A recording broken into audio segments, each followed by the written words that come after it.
بسم الله الرحمن الرحيم. هنتكلم دلوقتي على 10 أخطاء شائعة بنقع فيها عند كتابة السيرة الذاتية.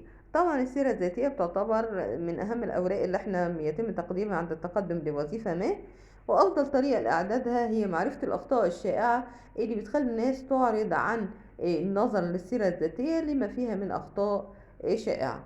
أول خطأ بيقع فيها البعض: استخدام بريد إلكتروني غير احترافي. يعني بريد إلكتروني شخصي، المفروض حضرتك هترسل إيميل أو هترسل سي في بالإيميل، يبقى لازم الإيميل إيميل احترافي، مش هيبقى زي الموجود عندك أهو.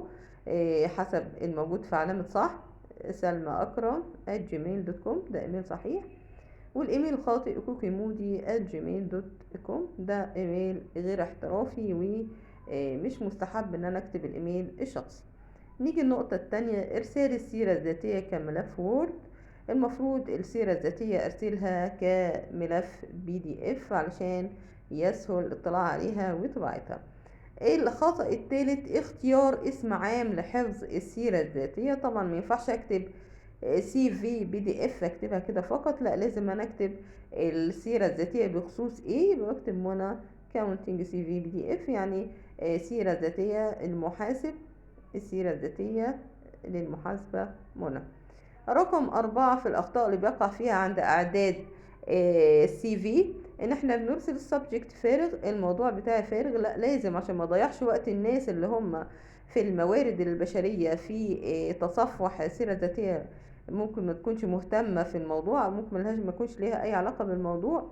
يبقى subject accounting CV، الموضوع بتاعي سيرة ذاتية لمحاسب. طبعا في كتير من الخطأ الخامس: ان انا بأجهل الموضوع وهي مرسلة لمين، او المقدمة بتاعتي البادي.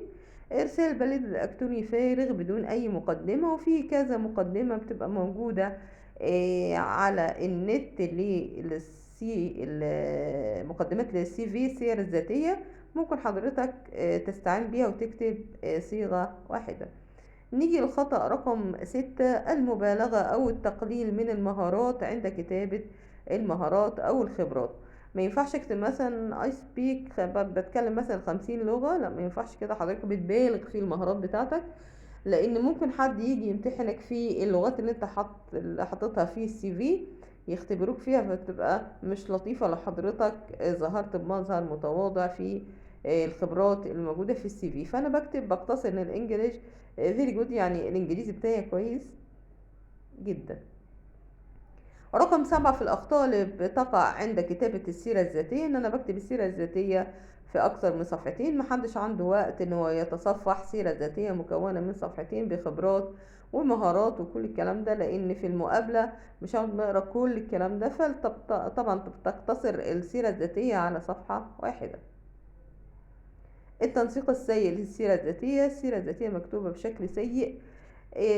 ما اجي اكتب مثلا السيرة الذاتية بستخدم اللون الاسود في الكتابة، مش بستخدم خطوط صعبة القراءة، مش بستخدم الخطوط اللي بتبقى ليها اشكال معينة، بستخدم خط مثلا زي تايم نيو ريمون، او حجم الخط بيكون 12، والعناوين الخط بيكون بولد عريض. مش بحط في السيرة الذاتية اي اطارات للسيرة الذاتية. ورقم 9 عندي: عدم مراعاة متطلبات أنظمة ال ETS، يعني بستخدم العناوين لفصل أقسام السيرة، وتجنب استخدام الجداول والرسوم البيانية، وعدم الحاجة لكتابة اختصارات، بكتبها طبعا بالشكل ده بين قوسين علشان تبقى سهلة التصفح. واخر خطأ معايا بيقع فيه مقدمي السيرة الذاتية: عدم تكيف السيرة الذاتية مع الوظيفة المتقدم لها، بل يجب أن تستهدف الكلمات الرئيسية المفتاحية التي تتعلق بمجال عملك. يبقى حضرتك لو الوظيفة اللي متقدم ليها وظيفة محاسب، ولقيت في حضرتك الإمكانية والمؤهلات إن حضرتك تشتغل، مبقى مفيش مشاكل، فببتدي أبعت السيرة. الوظيفة اللي بتقدم ليها عايز مثلا وظيفة معينة، تكيف وظيفي معين، لو حضرتك موجود فيك الخبرات دي، فحضرتك بتاخد الايميل وتبعت بتراسل الشركة، تبعت لها CV وكده، وتستعد للمقابلة. اشوفكم على خير في كيفية اجتياز مقابلة الوظيفة، والسلام عليكم ورحمة الله وبركاته.